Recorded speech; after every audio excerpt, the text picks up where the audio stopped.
Kaya mga ka-from din, no, meron po ditong Lebanese na ano, humapay dun sa mga tambak na ano, na bakal. So titibayin natin. Pero medyo lumaki naman siya ng konti, hindi lang kasing laki ng mga nakaraan na tinitiba po natin.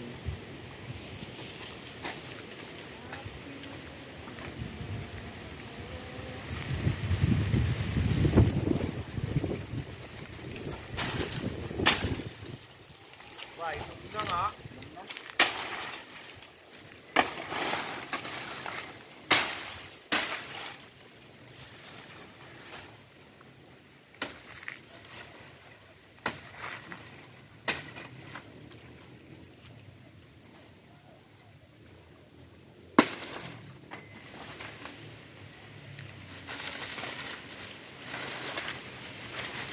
Mga saging dito, sadyang hinog sa puno, ano Brad? Yung sinaba namin taba eh, kinakain na lang ano eh, taba. Sarap nga eh. Wala akong hindi katulad pagka mga kabili ka na palengke, ay puro na. Ini-grill pa. Ay dito, mula talaga nung tapon naman yung dyan.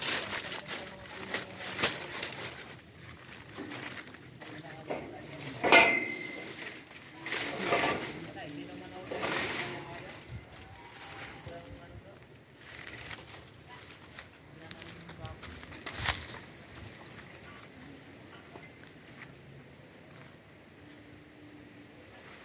yan eh, hindi natumba, baka yan eh mataas, abot yung taas mo. Oo, Taas ko kunin ko bro. para yung nakaraan.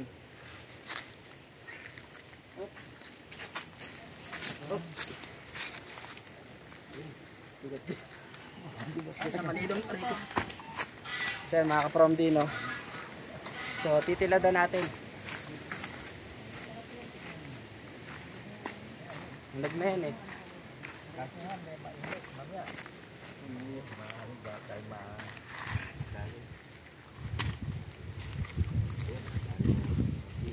Pero lumaki naman ng konti, no?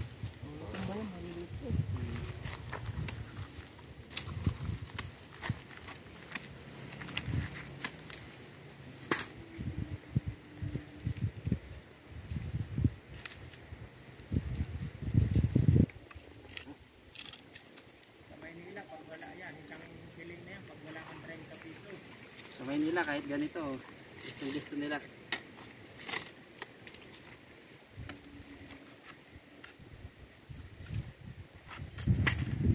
Po, kinakain na ng daga, ka-from din. Daga ba yan? Kaya ang mga daga dito, kung Daga dito ang tataba eh. pwede kainin eh. Busog na busog eh. Puro prutas ang pagkain, buko, saging, Social yung mga daga dito eh.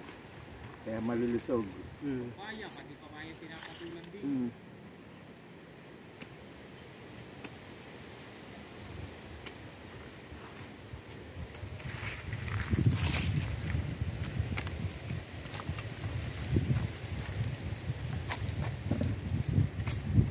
Magugulang na brand ninyo yung samba dun sa dulo to.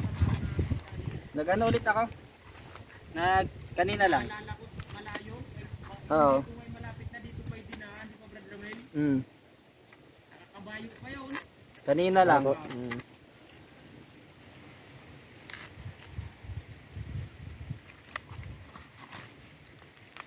Sabagay, sabi naman ni Kuya sa akin, hayaan mo bro. So mga ka-from din, no? Talagang ano malalaki to eh, kaya lang ano, natumba kasi siya, pero madami-dami siya. Minsan nakapagtiba ako yan, mataas pa sa akin. Yung isa, yung tiniba ko nung Ayun dito, yung pinili nyo ni Brad Bong, ano? yung matagal na, yung kailan ko lang na-post yun, pero May 20 yata ang ganyan ah. tapos ang lalaki, yun ang lalaki. Kaya mga ka-from din, no? So ito po yung ano, Lebanese. Ano matapakita ko. Yan, for more time updates, follow nyo po ako, salamat po. Pag makakapunta ka nga pala